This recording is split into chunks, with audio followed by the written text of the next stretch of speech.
नमस्कार मित्रांनो. काल Instagramवर विचारल्याप्रमाणे आपल्याकडून तुम्हाला कोणत्या विषयावरचा व्हिडिओ बघायला आवडेल, तर त्यामध्ये दुसऱ्या क्रमांकाला जास्त मतं पडली, जवळपास 70% आणि तो विषय होता मासे आणि फळ प्रक्रिया उद्योग आणि निर्यात. चला तर मग त्या व्हिडिओवरची माहिती घेऊया.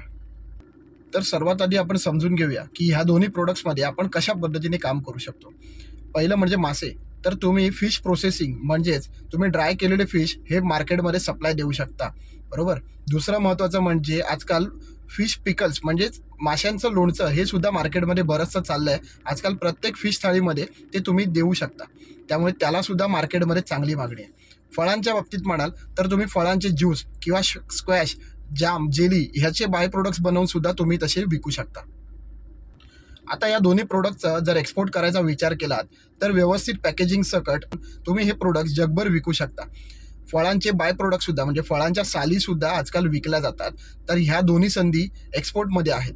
जर का तुम्ही गावात राहत असाल तर तुम्हाला कच्चा माल म्हणजेच मासे आणि फळं हे दोन्ही तुम्हाला शेतकऱ्यांकडून किंवा मासेवाल्यांकडून लगेच उपलब्ध होतील.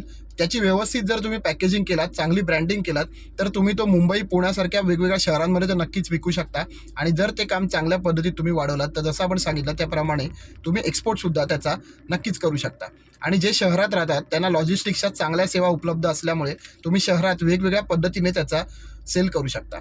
याचं एक उत्तम उदाहरण म्हणजे सध्या मुंबईमध्ये सरफरे खेकडेवाला म्हणून एक मुलगा फेमस झालेला आहे. वेगवेगळ्या पद्धतीचे वेगवेगळ्या चवीचे खेकडे एकत्र आणून फक्त मार्केटमध्ये साधा एक स्टॉल लावून उभा राहून तो खेकडे विकतोय.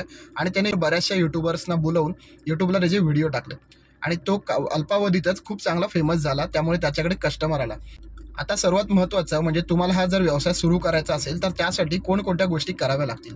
सर्वात आधी तुम्ही त्याचं रजिस्ट्रेशन करून घ्या, म्हणजेच MSMEचं तुम्ही रजिस्ट्रेशन करून घ्या. गरज असेल तिथे FSSAIचं लायसन्स काढून घ्या. यासाठी लागणाऱ्या मशिनरीज म्हणजे कोल्ड स्टोरेज, फ्रीजर अशा पद्धतीच्या गोष्टी तुम्ही हळूहळू करून ज्यावेळेला तुमचा व्यवसाय वाढेल त्यावेळेला त्यामध्ये ॲड केलात तर तुम्ही चांगल्या पद्धतीने स्टॉक मेंटेन करू शकता आणि त्याचा व्यवसाय वाढवू शकता.